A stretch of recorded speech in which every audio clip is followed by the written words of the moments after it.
Hey you guys, welcome back. Tamara here. I'm so glad that you stopped by today. Today we're going to be constructing a new pattern, and it's the last pattern of the year for the Virtual Doll Convention Club Grace.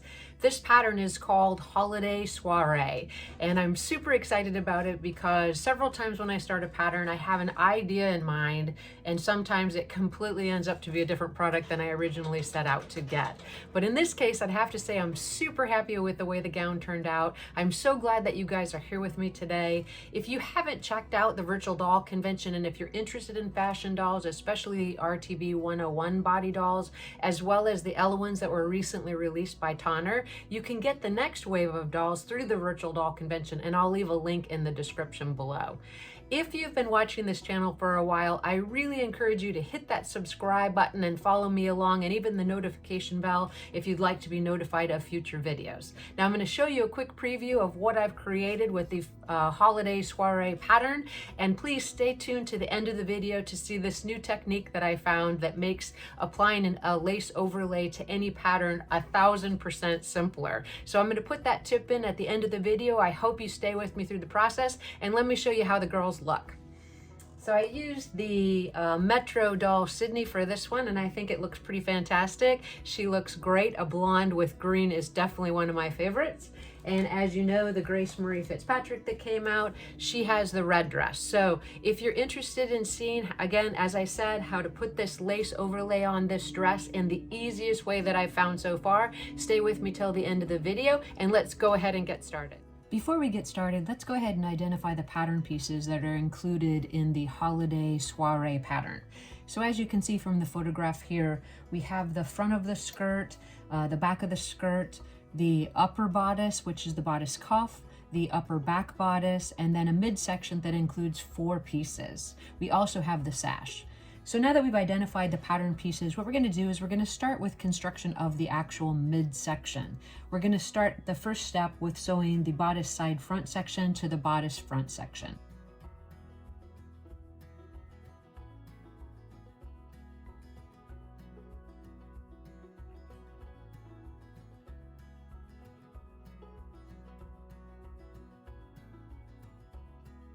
Next, we're going to sew the bodice side back section to the actual back sections.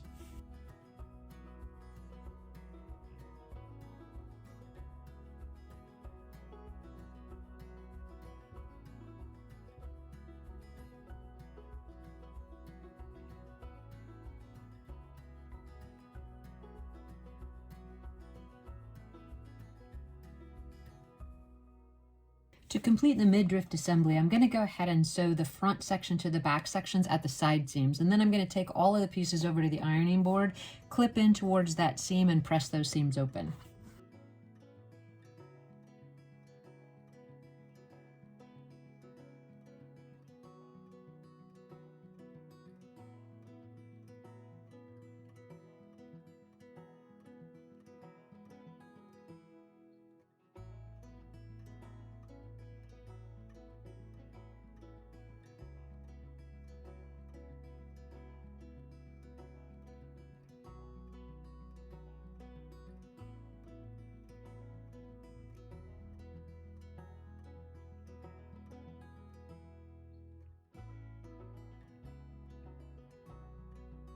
Now that we have the midriff section of the gown constructed, we're going to set that to the side and work actually with the bodice cup and as well as the bodice upper back. And so all we're going to do is sew them together at the side seam, and then we're going to repeat those same steps for the linings as well.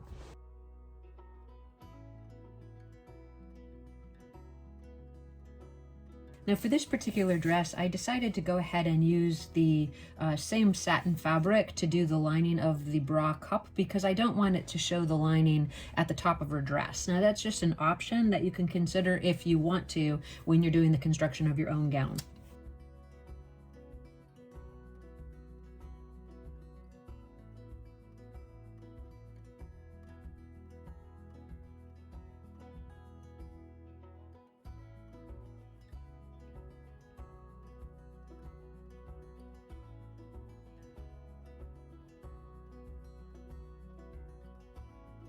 With the upper bodice pieces constructed as well as the upper bodice lining pieces, we're going to take that over to the ironing board and just press those seams open, and then we're going to actually bring it back over to the sewing machine and sew up the back opening across the top and across and down the front of the bra cup.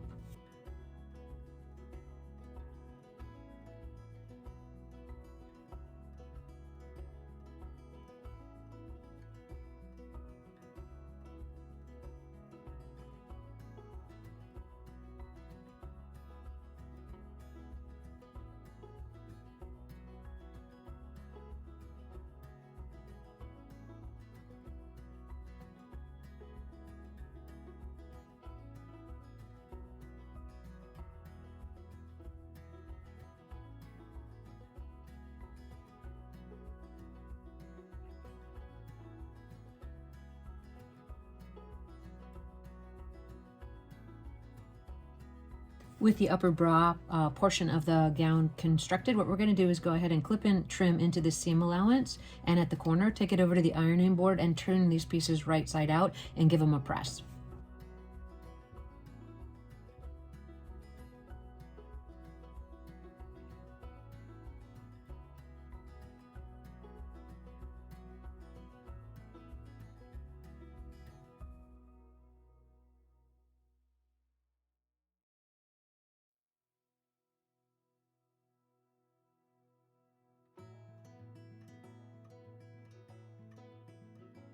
With both upper bra pieces constructed, what we're going to do is go ahead and take it over to the sewing machine, and we're going to run a gather stitch right along the lower edge of the bra cup.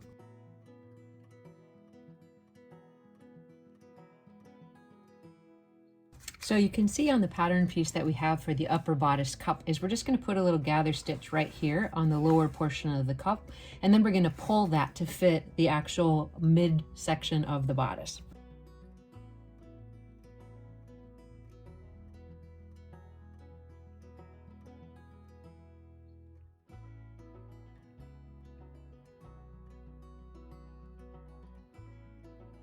Once you have that gather stitch in place, you're just going to go ahead and pull it, with most of the gathers being towards that center front, and then we're actually going to pin it to the mid bodice, matching the centers and the side seam.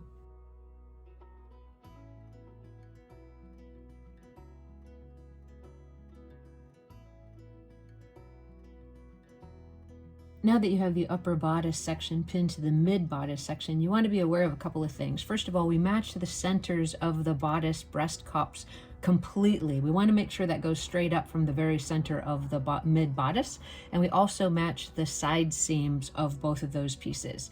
You'll notice that on each end there is a 3/8 of an inch amount of mid bodice left past the finished edge of the upper bodice. This is the edge that we'll serge when we get closer to the completion of the gown, and it's going to fold under on both the left and right back opening. So that's why we want it to extend past by 3/8 of an inch. Now that we have that pinned and we're pretty happy with the placement of the gathers, we're going to go ahead and sew that in place.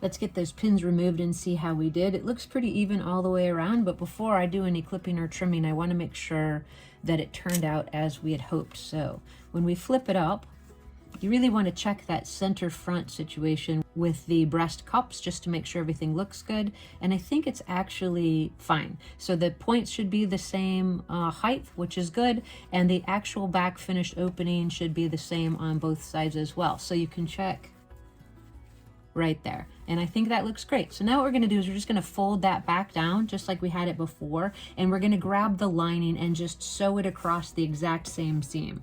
Now off camera I already went ahead and assembled the lining for the midsection, which is right here. I'm going to take it over to the ironing board and turn the lower edge up 1/4 of an inch and press it, and then I'm going to pin it with right sides together to the actual full bodice, and we're going to get that seam sewn next.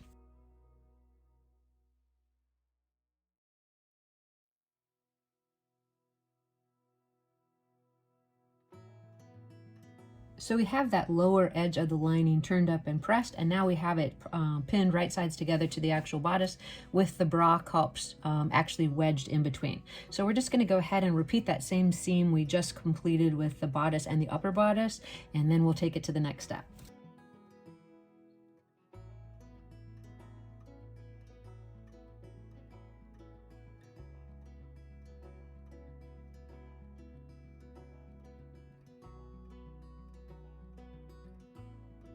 All right, so let's check how that turned out. So we're going to flip it to the inside with the lining and check the outside one more time. And I'm thinking that everything's looking really great. So I'm going to take this over to the ironing board and give that a good press, and then we're going to start construction of the skirt portion of the gown. As we start construction of the skirt portion of the gown, the next step is going to be to put the darts in the front and back pieces. The way I like to do that is to take my seam ripper and just poke a small hole in the pattern piece to indicate where that dart's going to end. Then I take my heat erasable marker, I place the pattern piece over the actual physical piece, and I just put a dot there so I know where to stop that dart. Now, once I have that heat erasable marker marked, I go ahead and put a pin in the lower portion of the dart, and I fold it in half. I'm paying special attention to the width of the dart. So I'm going to go ahead and sew those darts in all those pieces, and then we'll move on to the next step.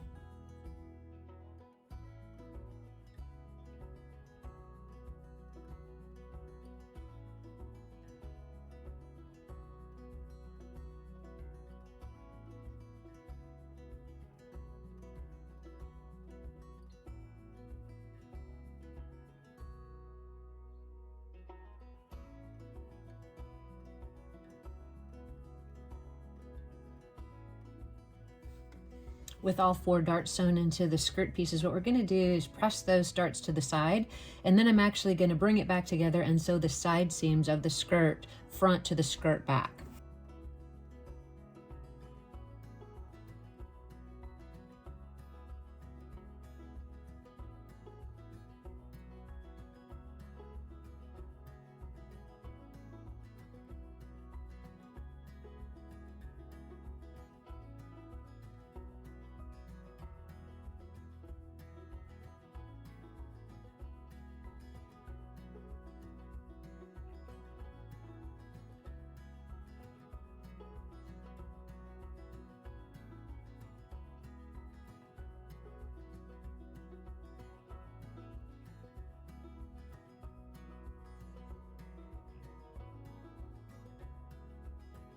Perfect. With the side seam sewn, we're going to just go ahead and clip into the seam allowance and press that seam open. Off camera, I already did the exact same steps with the skirt lining, so I'm going to place them right sides together and sew the opening of the front edge as well as the hem edge of both sections.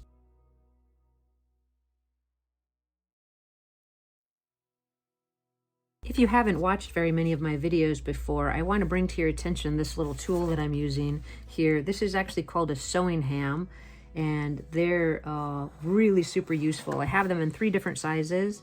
This is the medium. I use it often for skirts. I have a small one here that I use to get inside of the legs of pants and also inside of sleeves. And then I have one larger one. These sewing hams are super helpful when sewing doll clothes, and these were a gift to me from my mother, Sherry O'Brien. And she actually has a pattern so that you can make your own sewing hams. And if you're interested in that, I'll leave a link to the eBay auction where she sells that sewing ham pattern in the description below.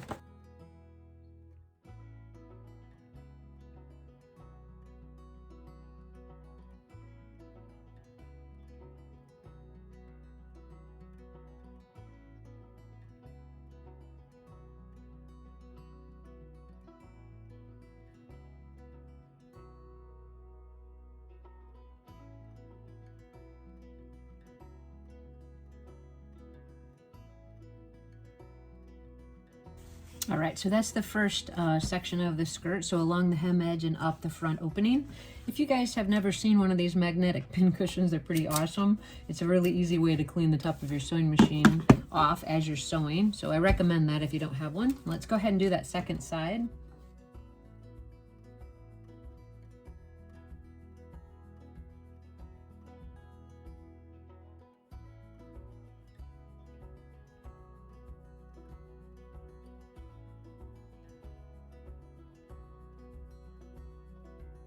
All right, after checking both sides, I'm going to go ahead and trim down the seam allowance and clip into the curves a little bit. Take it over to the ironing board, and I'm going to iron the skirt pieces right side out, get a nice press on that opening edge and the hem edge, and then we'll actually get started with attaching the skirt to the bodice.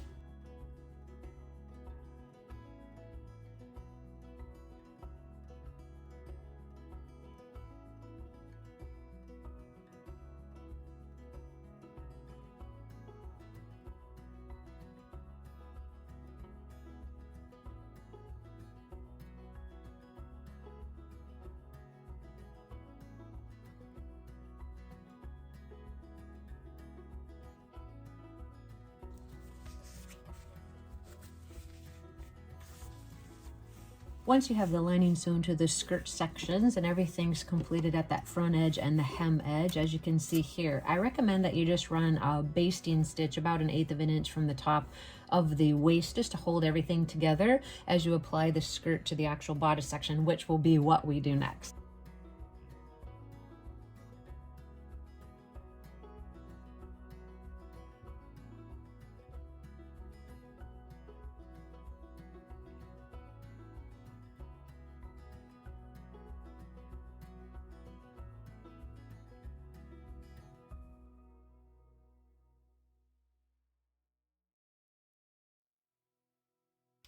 Now that you have that base stitch at the top of each skirt section, we're going to pick one of the skirt sections and apply it to the bodice first. The thing that you want to keep in mind is we want this side seam of the skirt to match up with the side seam of the bodice. I like to baste one in place first and then add the second and then do the final stitch. And I'll show you what I mean right here. So we're going to turn the bodice upside down. We're going to take the skirt section and line it up. And if you go from the raw edge of the bodice to across that middle of the bodice, you should be lining that side seam up right there. So I'm going to pin one in place and then baste it, and then I'll show you what that looks like.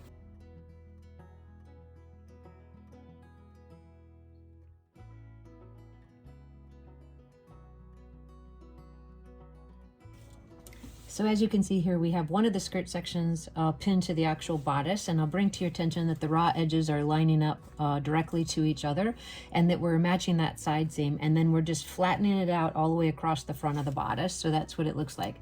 When you sew this seam, you want to make sure that the lining of the bodice is out of the way, and we're going to go ahead and get that side basted in, and then we'll add the second skirt side.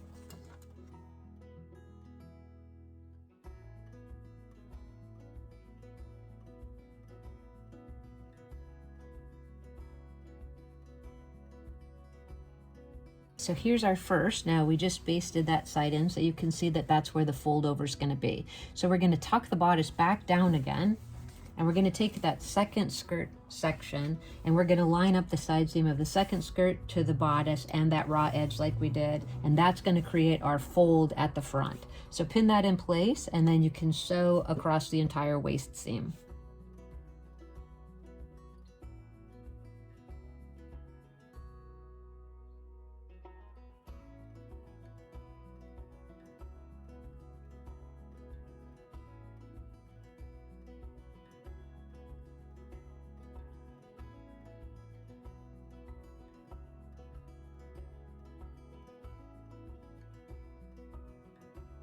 We are making really good progress now, so I'm so excited. Let's flip that open and make sure the seams look good on each side. So you can see our bodice lining is still turned up and away. That's our waist seam all the way across.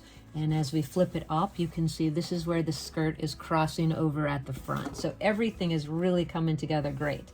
The next step is going to be to go ahead and press that seam allowance for the waist seam up towards the top of the gown. And then we're actually going to get a zigzag stitch to finish the raw edge of both back openings. We are so close to being finished. So let's do those couple of steps and we'll get working on the sash.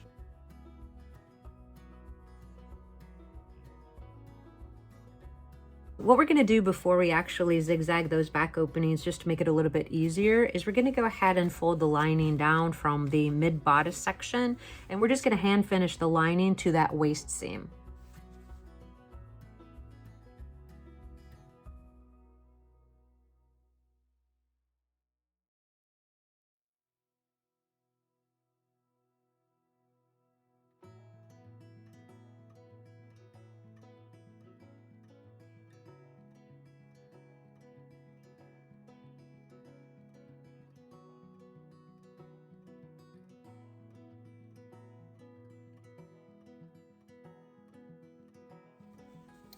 Now that we have the lining attached to the waist, we're going to take a zigzag stitch over the raw edges of both the left and right back opening.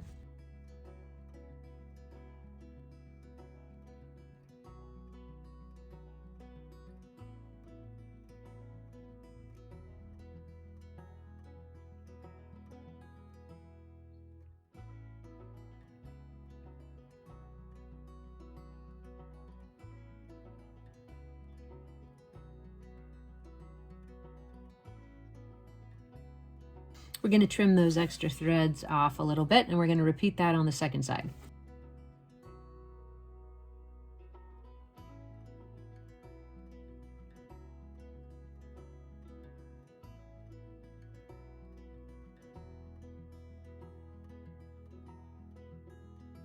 It's really turning out great. So we have both of the left and right back openings serged. We're going to trim those extra threads off as I indicated already, and then we're going to sew the center back seam. So when you're looking at the back of the dress, it's going to go from the hem edge to the dot as indicated on the pattern.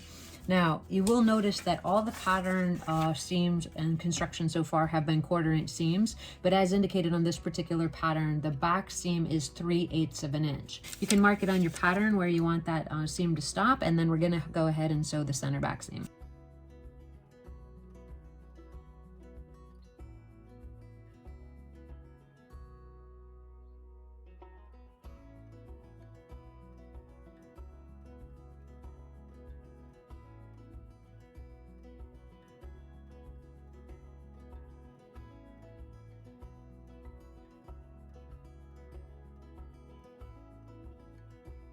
All right, so we have our 3/8 inch center back seam. We're gonna turn it right side out and see how the fit is on the doll. So let's grab our Grace doll and see how it's coming along so far.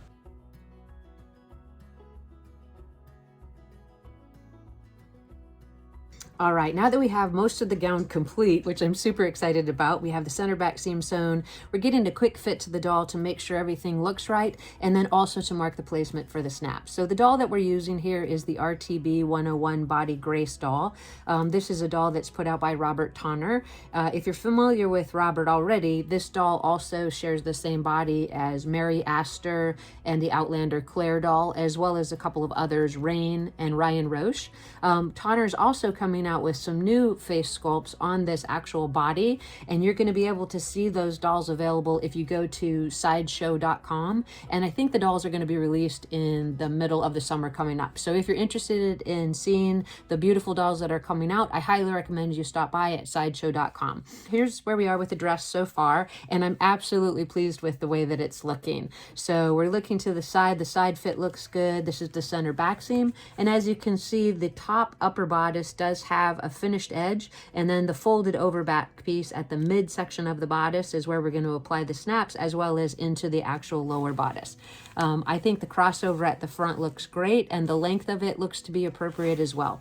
So I'm very, very glad with the progress. I did this dress also in a Christmas red, so I'm really looking forward to taking a picture of two Graces side by side to see that nice holiday spirit coming together. So let's go ahead and finish now with the pattern, and that's going to be to actually complete the dress sash. So I've decided to do one side of the sash with the lace overlay and the other side with just the green contrasting color, and that way there'll be a little bit more detail and a little bit more interest at the sash at the side. So let's set the doll to the side. I'll get those snaps put on, but right now let's work on the sash. We're going to do that by simply sewing the two pieces together at the center back seam, doing the same thing on the overlay portion, and sewing it all together, right sides together, leaving an opening for turning.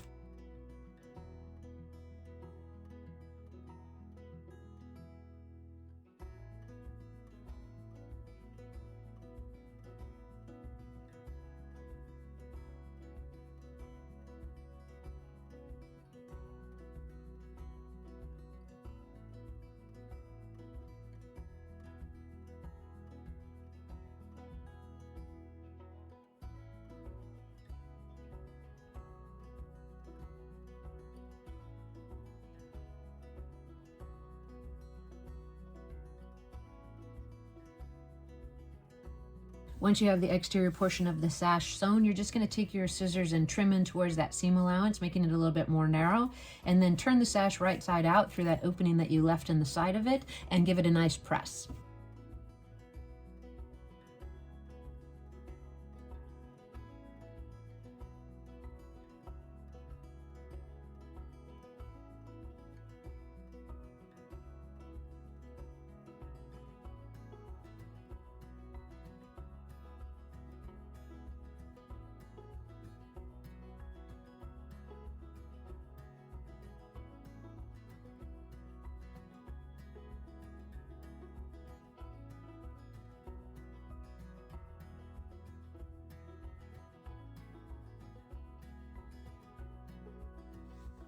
So now that we have the back of the gown complete and the snaps are installed and everything looks really, really good, we're going to finish the gown by putting the final piece on, which is applying the sash. So in this case, I'd like both of the sides of the sash with the lace overlay to appear at the front. So I'm just going to cross it over almost like a pink ribbon, and then I'm going to squeeze it together right in the middle and create one loop. Now you obviously can do anything you like as far as the sash at the waist, but I think it's just enough detail without it becoming overwhelming. I thought that putting a bow there was a little bit too much, so I think just one loop will be great. So I'm going to go ahead and finish this off. I'm going to attach it to the waist of the dress, get a few pictures of the dress on the doll, and then we'll see how our final project turned out. Thank you so much for being with me today. If you've been enjoying the content of this video, please hit that subscribe button and follow me to the end of the video. And remember to stay tuned to the end of the video when I show you how I got this really great overlay effect with the lace on top of the satin with a new technique that I found.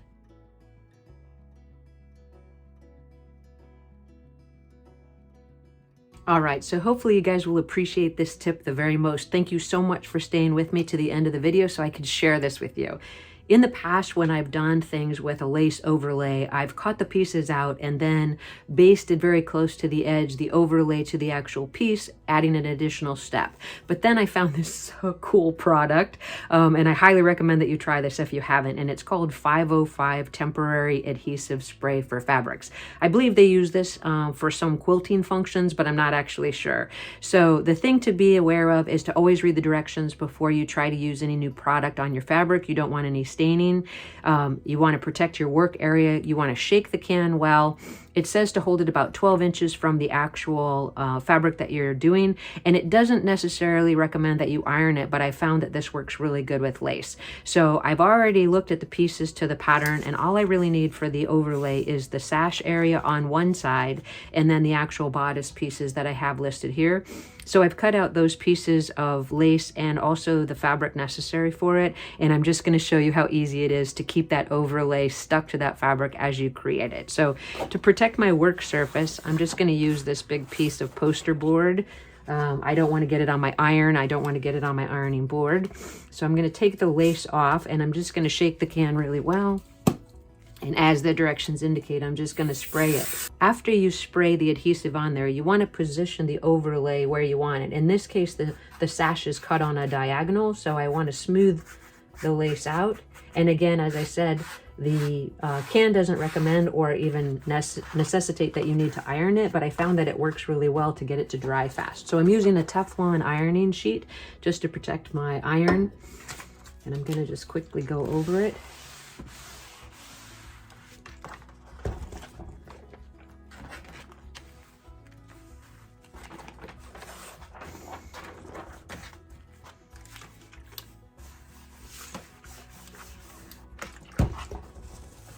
There you go. And as you can see, those two pieces became one really, really well. So I can go ahead and cut out my pieces without worrying about attaching the lace overlay after. I hope this information was helpful to you. If you try this, please list it in the comment section below. And as I said at the beginning, please make sure to test it on your fabric. The reason that it says it's not going to damage your fabric, I believe, is because you actually have the ability to wash it. But if you're making doll clothes, you're probably not going to wash it. So just keep that in mind and test the spray before you actually use it on your fine fabric. Now that we have that tip revealed on how to easily apply lace to an overlay on any dress going forward, let's look at the photographs of our final product. I think that Sydney looks fantastic in this holiday soiree dress, and I hope you agree. I look forward to seeing what you make with this pattern on social media, so I'll be looking for your pictures. If you have any questions, please list them in the comment section below. All right, well, we made it to the end. I hope you liked that tip about the lace overlay. Thank you so much for watching. Please hit that subscribe button, and you may be aware from the previous videos that I've recently released that I have a secondary YouTube channel which is called The Sewing Prophet. That channel is going to be dedicated to just different tips and techniques that I've learned over the years of how to sell my handmade doll clothes online for the best profit, and different things that I've learned to avoid going forward and things that I found to be successful. So if you're interested in that content as well, I'll leave a link to the Sewing Prophet in the description below. Please leave any questions or comments you have, and I hope you guys have a great holiday season.